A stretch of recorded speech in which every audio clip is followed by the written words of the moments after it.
wabarakatuh. Waalaikumsalam warahmatullahi wabarakatuh. Alhamdulillahirabbil alamin. Nahmaduhu wa nasta'inuhu wa nastaghfiruh wa na'udzu billahi min shururi anfusina wa min sayyiati a'malina. May yahdihillahu fala mudilla lahu wa may yudlil fala hadiya lahu. Ashhadu an la ilaha illallah wahdahu la syarika lah wa ashhadu anna sayyidana Muhammadan 'abduhu wa rasuluh la nabiyya wa la rasula ba'dahu. Qala Allah Ta'ala fi kitabihil karim, a'udzu billahi minasy syaithanir rajim. Bismillahirrahmanirrahim. Ya ayyuhalladzina amanu taqullaha haqqa tuqatih wa la tamutunna illa wa antum muslimun.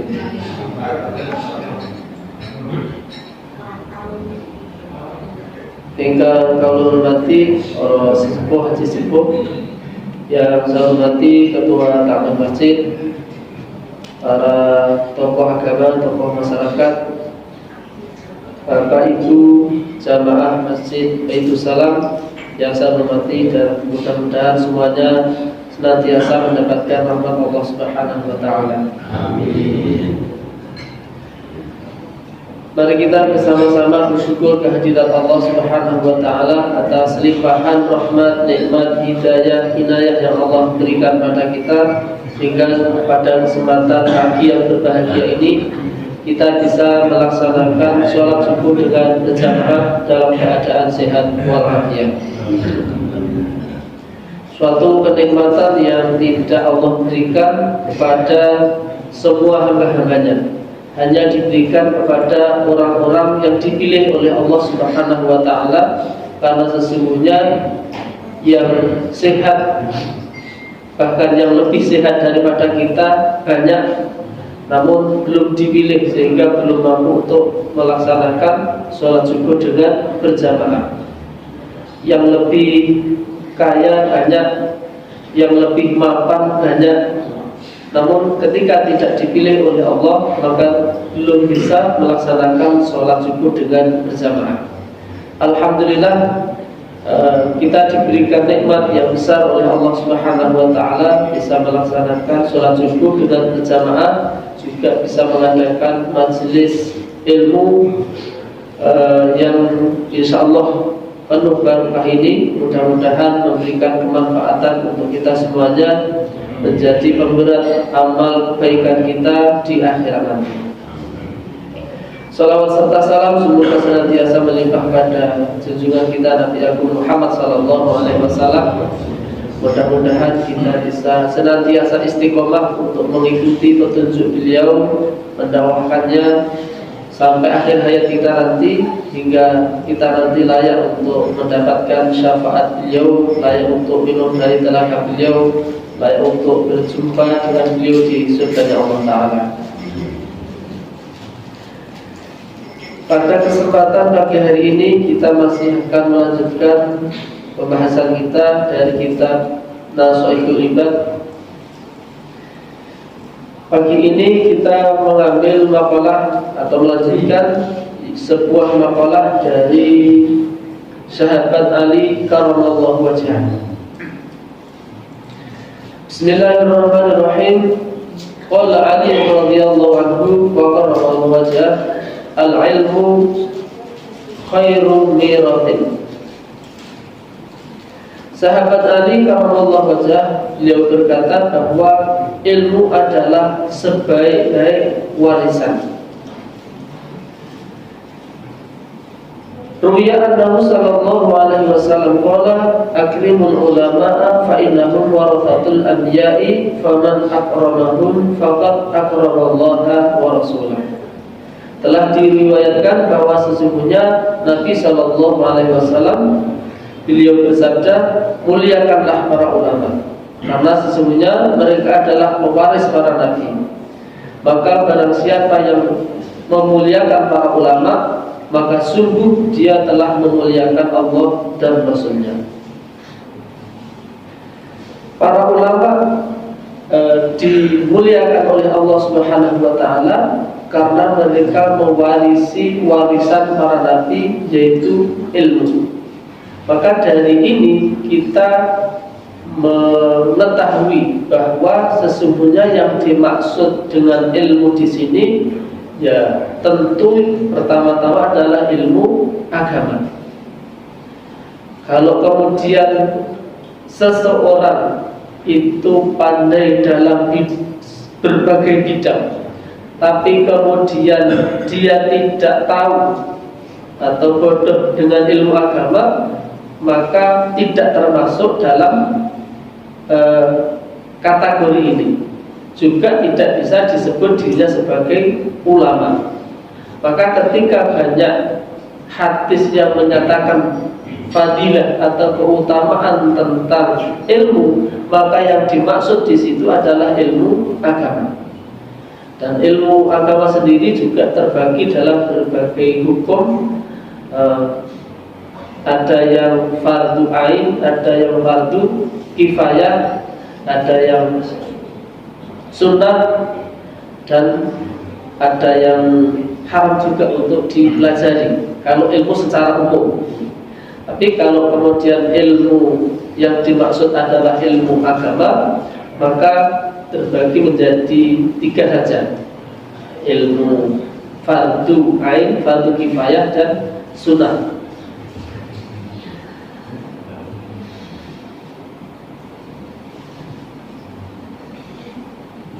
Maka mempelajari ilmu yang wajib, dalam hal ini ilmu fardu ain, yang setiap orang memiliki kewajiban untuk mencarinya, itu mulai kecil sudah diwajibkan atasnya.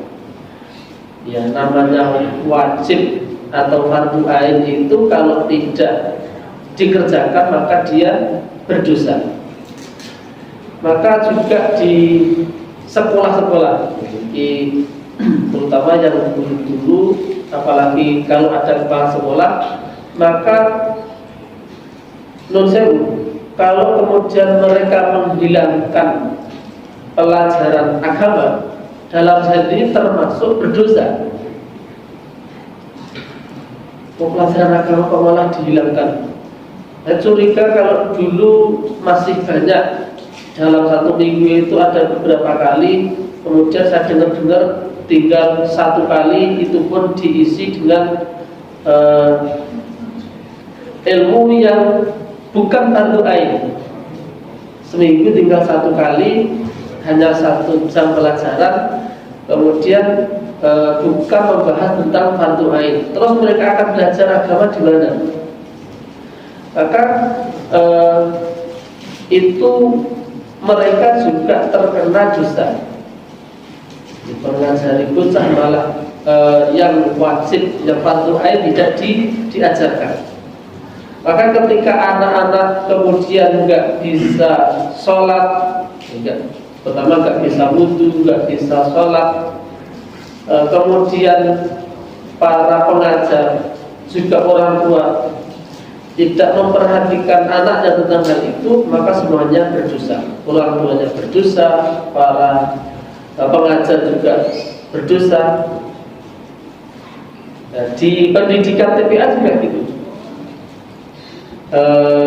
Jangan kemudian difokuskan ngaji saja. Maka di dalam TPA itu bagi yang mau, karena sekarang ini yang kami alami sebagai salah satu guru TPA itu, kendalanya itu anak-anak karena sudah lelah dari pagi sampai sore, bahkan pulangnya itu ada yang jam 5 ya, kebanyakan jam 3 itu sampai rumah langsung tidur, langsung bangun-bangun maghrib. Ada yang begitu, sehingga paginya sekolah, kemudian nggak sempat belajar ilmu agama. Ya, saya khawatir nggak bisa atau nggak paham tentang wudu, nggak paham tentang sholat. Kalau seperti itu, ilmu yang wajib untuk dipelajari dalam hal ini seperti wudu, sholat dan lain-lain, itu semuanya terkena dosa. baik itu walinya, orang tuanya, ataupun pendidiknya. Maka kalau sudah diadakan TTA, kemudian anak mau datang ke TTA, hendaknya juga diajarkan mulai dari wudhu, kemudian sholat dan lain-lain. Dan anak-anak itu mesti telaten, gitu. Mesti telaten untuk mengajarkan mereka wudhu. Ternyata anak-anak itu kalau misalnya diajarkan sekali, mereka dites di berikutnya itu kayak kembali ke awal. Jangan ajarkan wudhu jangan gitu, piak-piak. Jadi hanya dari jauh, kalau misalnya muka itu kan. Kemudian kalau basuh kaki itu cuma jadi tong saja. Itu nanti kan nggak terbasuh. Jadi anak-anak harus dikasih ilmunya juga bahwa ini wajib, kalau nggak terbasuh maka wudhunya nggak sah, kalau sholat pun sholatnya nggak sah. Harus diperhatikan betul. Yang paling susah anak-anak itu biasanya menyingsingkan dengan baju. Ternyata ketika kita perhatikan mereka mau sholat pun ya wudhu itu nggak mau menyingsingkan dengan baju sampai atas. Pokoknya sudah diginikan ya sudah. Kalau misalnya sudah kadung terbiasa nggak mau menyingsingkan dengan baju, ini kan susah ya. Apalagi kalau bajunya dua seperti ini susah. Yang satu harus dicopot dengan yang ini. Nah, saya khawatir nanti ya cuma dipaksakan sampai segini saja, terus yang dibasuh ini nggak sah. Kalau wudhunya nggak sah, sholatnya nggak sah. Gimana? Ini sudah mentok, harus dilepas satu. Nah, anak-anak itu juga begitu ternyata, pakai baju panjang, kemudian mau menyingsingkan dengan baju nggak mau. Hanya di bawah sikut saja. Kalau sikutnya itu siku-sikunya nggak terbasuh, maka itu wudhunya nggak sah, dan ketika wudhunya nggak sah, berarti sholatnya juga tidak sah. Itu penting ya, salah satu contoh saja. Al-ilmu khairu miratin, ilmu adalah sebaik-baik warisan. Dan tentang keutamaan ilmu itu sangat banyak sekali. Ilmu bisa menjaga diri seseorang, menjaga kemuliaan seseorang, menjaga harta seseorang. Dengan ilmu seseorang bisa mulia, dan banyak sekali keutamaan tentang ilmu. Maka wajib bagi setiap orang tua untuk mewariskan ilmu atau mendidik anak-anaknya agar mau mencari ilmu. Kemudian yang kedua dari perkataan sahabat Ali karramallahu wajhah, wal adabu khairu hirfatin, dan adab adalah sebagus-bagus kerjaan. Kalau sekarang lagi banyak orang cari kerjaan, kan lagi banyak yang cari kerjaan. Maka sebaik-baik kerjaan itu adalah adab. Ini nggak ada hubungannya sih dengan itu. Sebaik-baik kerjaan adalah adab. Maksudnya segala aktivitas kita itu menggunakan adab. Apapun, baik itu ibadah maupun muamalah ataupun yang lain. Bahkan orang bercanda pun perlu adab. Guyon itu kalau enggak pakai adab itu juga jelek, jadi jelek. Jadi orang bercanda, orang guyon itu mesti lihat sesuatu. Misalnya ada orang guyon terus di tempat orang yang terkena musibah, itu kan termasuk salah satu adab yang gak bagus. Masa guyon di tempat orang kena musibah, yang lain lagi sedih, dia kemudian tertawa-tawa. guyon saja perlu adab. Apalagi ibadah, kemudian muamalah, semuanya perlu adab. Maka adab adalah sebaik-baik pekerjaan.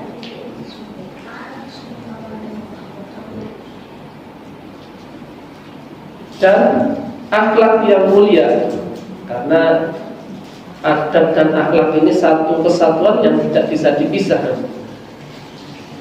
adalah pemberat amal yang nanti ketika ditimbang itu tidak ada yang lebih berat daripada akhlak yang mulia. Sampai-sampai Rasulullah Sallallahu Alaihi Wasallam kemudian beliau bersabda, itu diutamina mukalimat akhlak. Maka orang-orang yang beradab ini pasti dia menjaga akhlak yang mulia. Wal adabu khairu hirfatin, wa taqwa khairu zadin, dan takwa adalah sebaik-baik bekal lil akhirati, untuk akhirat. Dan takwa adalah sebaik-baik bekal. Maka orang-orang yang memikirkan masa depan itu berarti yang panjang adalah masa yang akan kita lalui setelah kematian. Mereka akan mengutamakan bekal menuju akhirat, dan sebaik-baik bekal adalah takwa. Wa aslu taqwa ittiqa'u syirki thumma ba'dahu ittiqa'ul ma'asi wa sayyiati thumma ba'dahu ittiqa'u subhan. Dan pokok ketakwaan adalah menjauhi kesyirikan. Ini kalau misalnya di tingkat-tingkat apa yang perlu untuk didahulukan, maka yang pertama-tama harus dilakukan adalah menjauhi berbagai macam kesyirikan. Kemudian setelah itu, setelah seseorang bisa lepas dari berbagai kesyirikan, karena kesyirikan itu juga banyak macamnya, dan kalau kita itu enggak hati-hati, bisa jadi kita melakukan kesyirikan tanpa kita sadari. Setelah menjauhi kesyirikan, kemudian menjauhi berbagai macam kemaksiatan dan juga amal-amal yang buruk. Setelah itu ittiqa'us syubhati, menjauhi berbagai macam perkara yang masih samar, masih belum jelas tentang boleh dan tidaknya, tentang halal dan haramnya. Maka orang-orang yang bertakwa dengan ketakwaan yang semakin mendalam, maka dia akan berhati-hati dalam setiap tindakan, berhati-hati dalam berbagai hal, sehingga perkara-perkara yang belum jelas kebolehannya, perkara yang belum jelas kehalalannya, itu dijauhi betul. Tapi itu semua tergantung dari tingkat ketakwaannya kepada Allah Subhanahu wa ta'ala. Contoh orang-orang yang misalnya berhasil menjauhi berbagai macam syubhat. Pernah dulu hidup seorang sahabat yang miskin. Dia itu setiap kali sholat subuh langsung setelah salam langsung pulang. Mungkin kalau sekarang akan dijuluki mat langsing, komat teko salam langsung lencing, langsung pulang. Kemudian setelah beberapa lama dipanggil oleh Rasulullah, kenapa engkau saya perhatikan setiap kali habis salam kok langsung pulang? Apa enggak ingin berzikir mendekat pada Allah Ta'ala? Kemudian beliau menceritakan bahwa di rumah dia itu punya anak kecil yang juga dia itu punya tetangga seorang Yahudi yang tetangganya ini memiliki kebun kurma mangklung atau condong ke rumahnya, ke halaman rumahnya. Dia takut kalau kemudian kurma ini sekarang sedang berbuah dan setiap hari buahnya itu jatuh ke pelataran rumahnya, ke halaman rumahnya. Saya takut kalau saya nggak segera pulang, nanti anak saya bangun kemudian tanpa dia tahu anak saya memakan buah yang jatuh dari pohon milik Yahudi. Wah, ini kan betul-betul luar biasa gitu. Kalau misalnya zaman sekarang barang blok, bahkan yang tidak mangklung saja, orang kalau sudah jatuh itu milik siapa saja atau milik yang menemukan kan. Kalau sekarang gitu kan, uang jatuh buat alhamdulillah rezeki. Enggak tahu uangnya siapa, rezeki. Tapi karena dia betul-betul bertakwa menjauhi perkara-perkara yang syubhat sampai buah yang jatuh ke rumahnya saja dia rela untuk segera pulang, nggak mikir pikirannya nanti di rumah. Takut kalau anaknya nanti makan buah kurma yang jatuh dari pohon tetangga. Ini bentuk-bentuk kehati-hatian orang-orang terdahulu. Maka dari yang seperti ini, maka Islam bisa menemukan kejayaan masa kegemilangan hingga Islam bisa mencapai masa puncaknya dengan kehati-hatian yang seperti ini. Semuanya berhati-hati, dari rakyatnya hati-hati dan dari pemimpinnya juga hati-hati. Nah, sekarang ini mengapa Indonesia yang begitu makmur kemudian kok nggak bisa mencapai masa keemasannya? Saya yakin kalau Indonesia itu terus begini,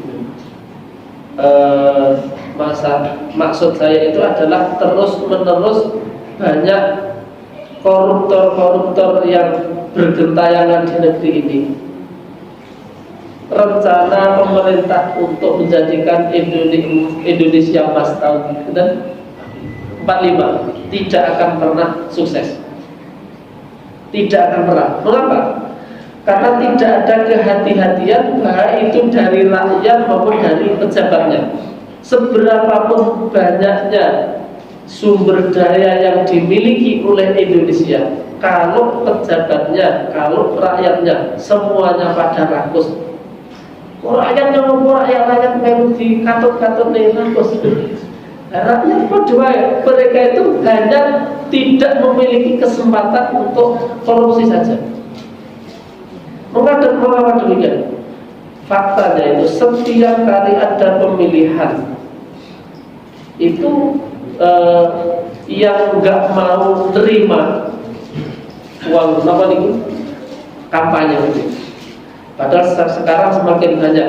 Kalau dulu itu 100.000, kemudian 150.000, kemudian 200.000. Tahun kemarin itu dengar-dengar, bukan saya terima, yakin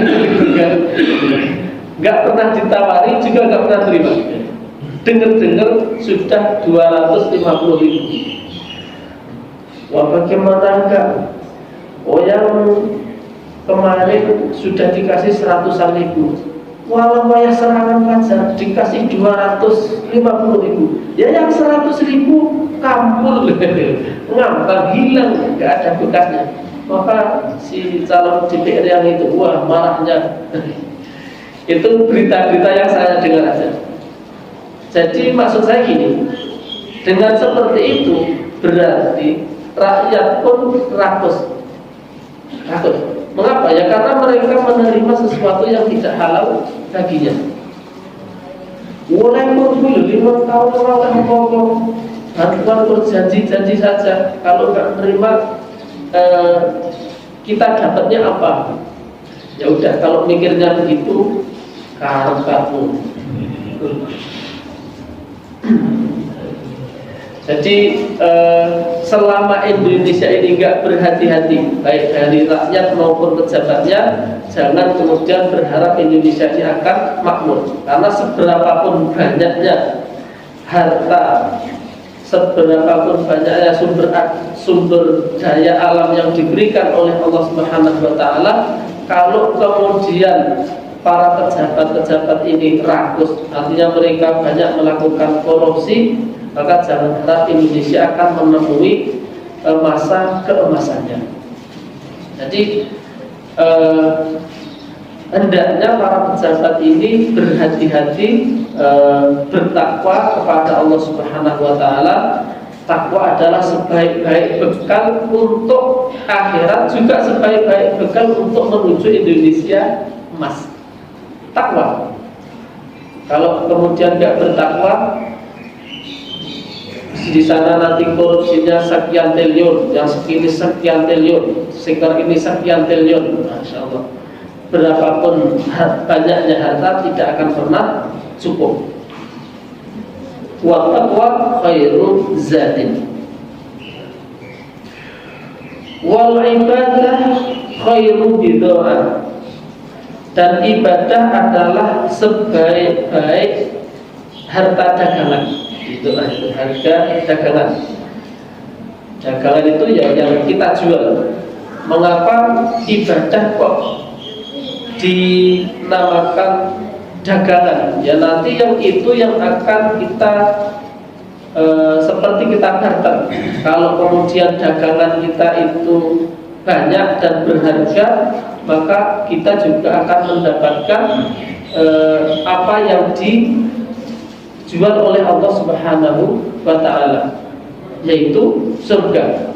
Kalau kemudian ibadah kita itu enggak ada yang berkualitas, karena kita lakukan dengan asal saja, semuanya asal, sholat yang asal, kemudian puasa juga asal, maka jadi tidak ada yang berharga.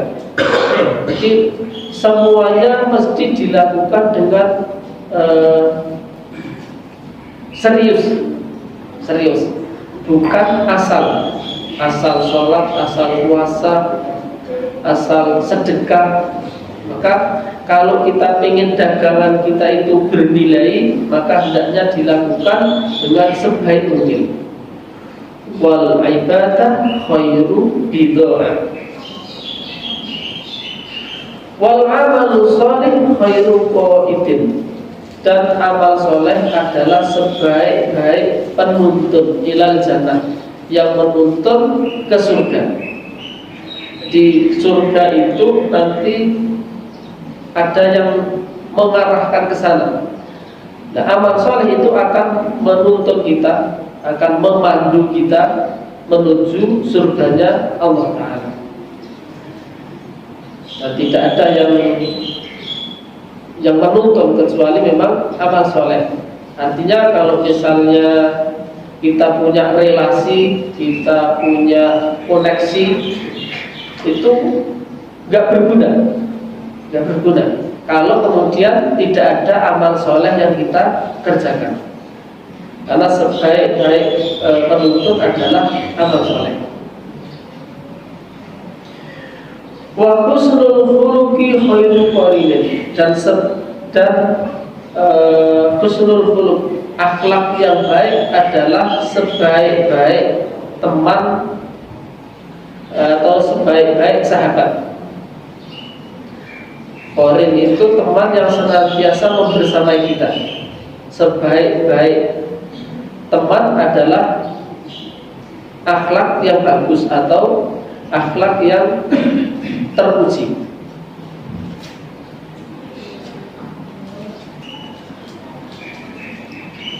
yang akan senantiasa membersamainya di dunia dan di akhirat.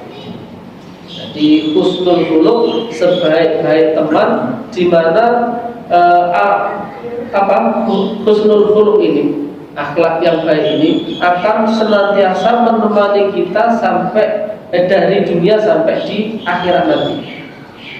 Kalau teman-teman di dunia ini ya paling mengantarkannya kita sampai di liang lahat atau di kuburan saja, setelah itu dia kembali. Tapi kalau husnul khuluq akan senantiasa membersamai kita sampai surganya Allah Ta'ala. Maka husnul khuluq, budi pekerti yang baik, ini harus diusahakan sejak dini. Karena menanamkan akhlak yang baik atau budi pekerti yang bagus itu nggak bisa instan. Menanamkan budi pekerti yang baik tidak bisa instan. Apalagi sekarang ini banyak sekali pengaruh yang datang lewat media sosial. Masya Allah, anak yang kelihatannya baik ternyata punya karakter yang buruk. Maka membiasakan amal yang baik atau budi pekerti yang baik itu ditanamkan satu demi satu. Misalnya gini, kita bisa mengajarkan tutur kata yang bagus terhadap anak. Kalau di adat Jawa itu kalau misalnya berkata-kata itu mesti pakai kromo. Wah, itu saya mengakui susahnya luar biasa. Susah. Dan anak-anak itu diajarkan satu persatu tentang husnul khuluq. Bagaimana adab ketika melewati orang. Maksudnya kalau misalnya ada orang duduk kemudian mau lewat, adabnya bagaimana. Itu kalau anak-anak nggak diajarkan, sama sekali nggak tahu. Jangan kemudian kita orang tua langsung main salah-salahan. Wah, anak nggak tahu sopan santun, lewat depan orang tua muntruk saja. Jangan. Kita pernah mengajarkan kepada anak kita apa belum? Kalau belum pernah kita ajarkan, jangan kemudian menyalahkan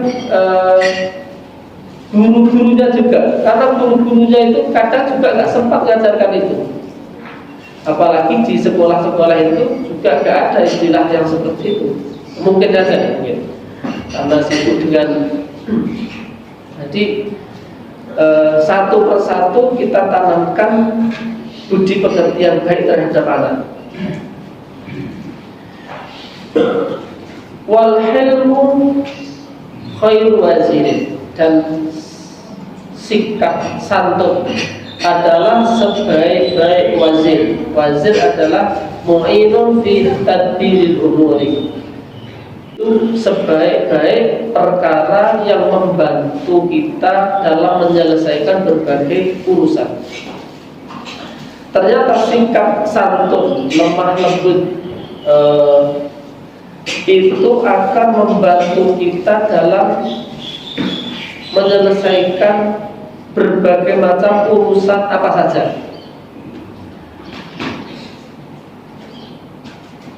Bahkan kalau misalnya seseorang itu tidak marah kepada kita, kemudian kita itu bersikap sopan, bersikap lembut, itu minimal berkurang marahnya. Misalnya gini, di jalan lagi terjadi gesekan, nggak sengaja misalnya senggolan, itu kan rata-rata langsung sengit, apalagi masih muda, langsung tersulut emosinya.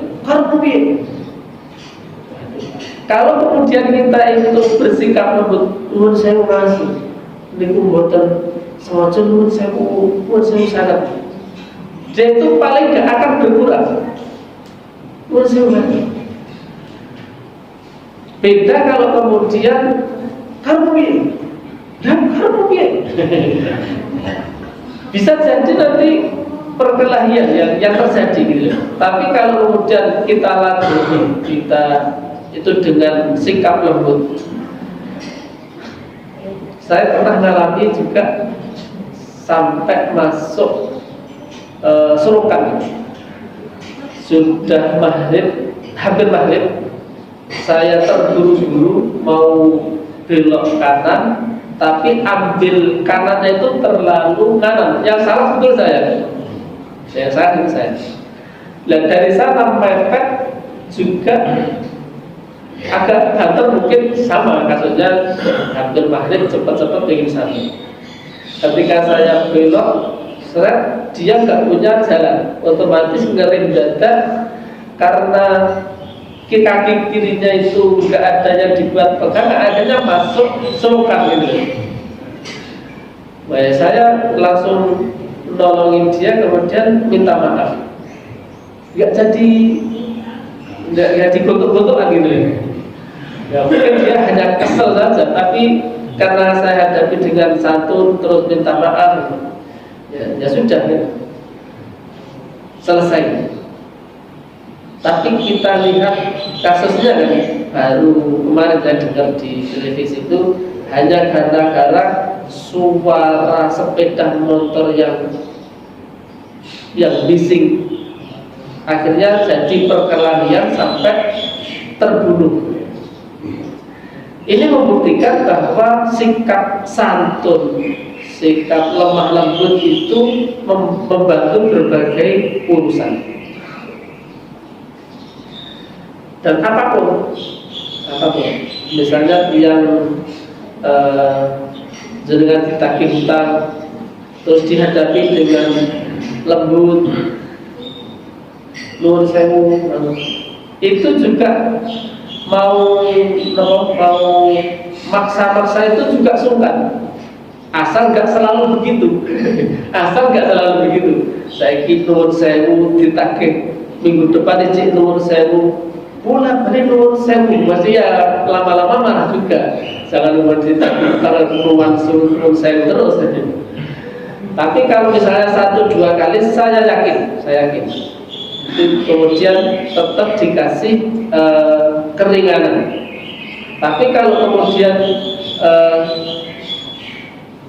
ditagih, kemudian kita itu marah-marah, cari masalah, orang mesti tersulut emosinya.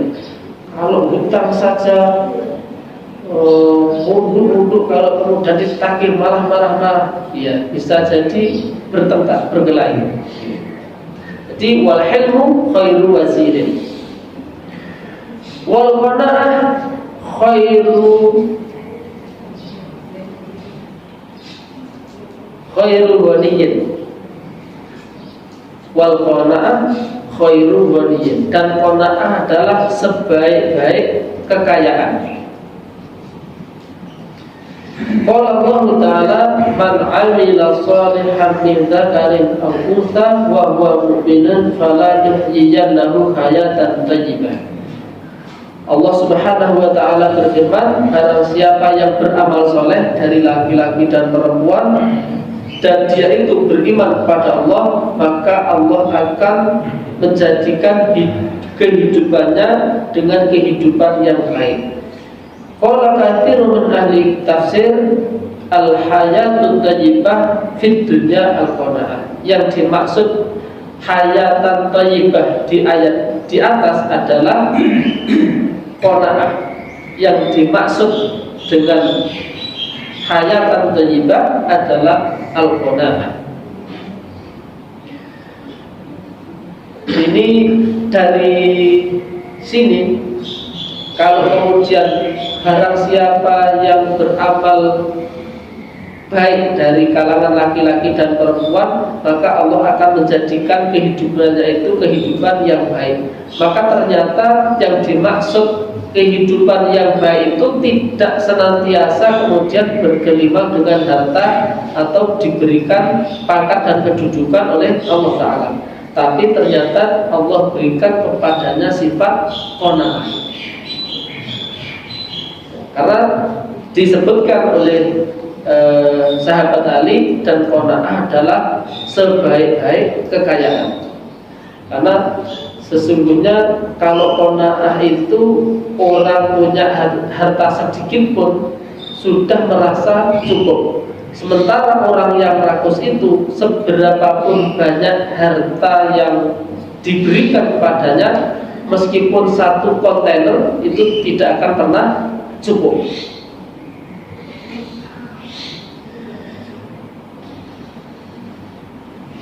Wa taufiqu khairu aunin, dan taufik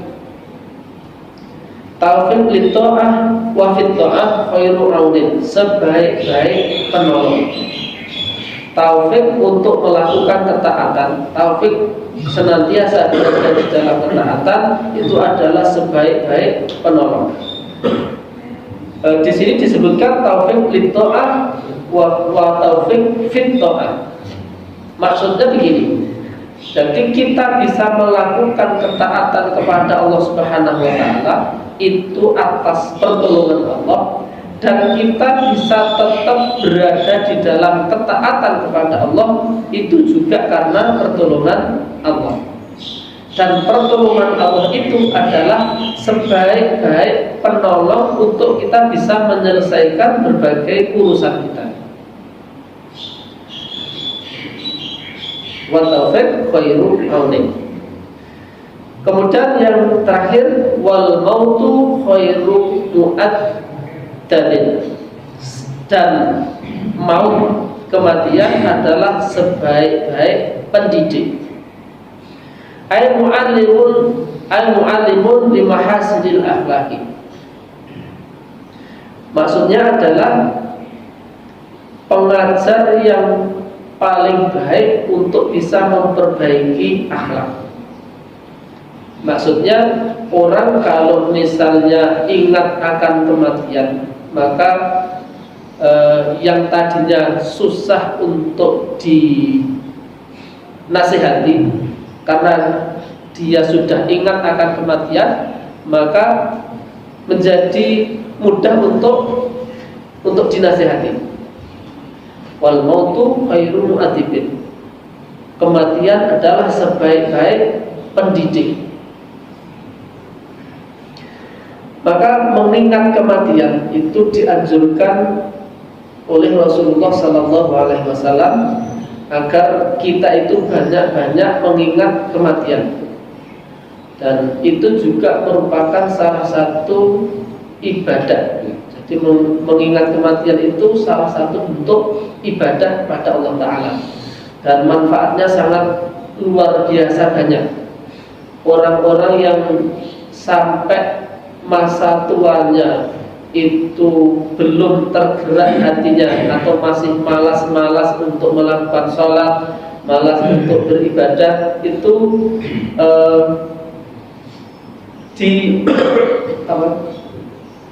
diperbanyak mengingat akan kematian. Kapan? Ya kapan saja waktunya. Misalnya sambil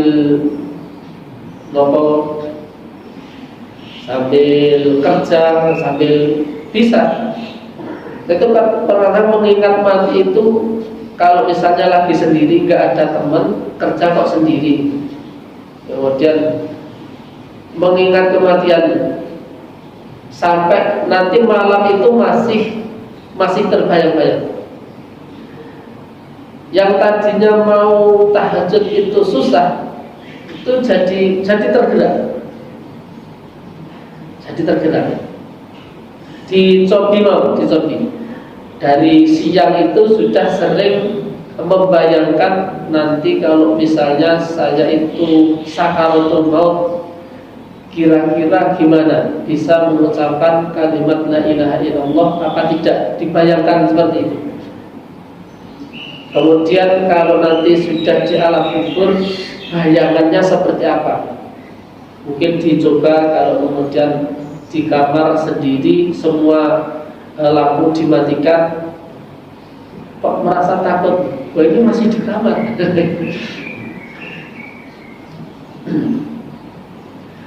Mati listrik saja kita itu kalau di rumah sendiri kemudian mati listrik itu merasa takut, apalagi nanti kalau di alam kubur.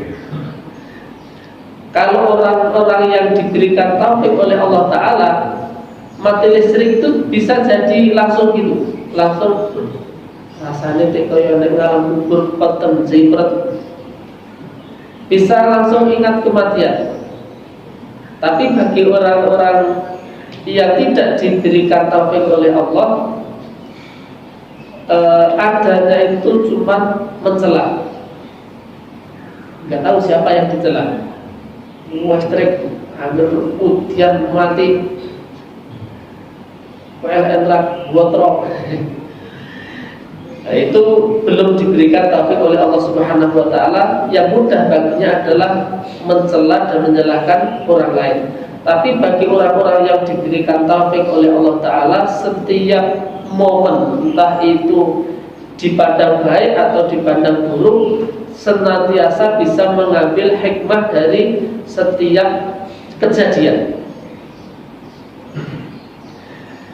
Wal mautu khairu mu'adibin, dan maut atau kematian adalah sebaik-baik pendidik. Mungkin demikian yang bisa kita bahas pada kesempatan pagi hari ini. Sebuah makalah yang isinya adalah 10 dari sahabat Ali karramallahu wajhah. Mudah-mudahan menambah pengetahuan kita, menambah semangat kita untuk beribadah kepada Allah Ta'ala, menambah semangat kita untuk senantiasa berbuat baik terhadap sesama, meningkatkan kualitas amal ibadah kita. Karena sesungguhnya yang nanti akan dinilai oleh Allah Subhanahu Wa Taala adalah amal-amal kita, seberapa kita bersungguh-sungguh di dalam mengabdikan diri kita kepada Allah Taala. Ada kurang lebihnya, mohon maaf yang sebesar-besarnya. Kita akhiri dengan hamdalah dan doa kafaratul majelis. Alhamdulillahirabbil alamin, subhanakallahumma wa bihamdika asyhadu an la ilaha illa anta astaghfiruka wa atubu ilaik. Wassalamualaikum warahmatullahi wabarakatuh.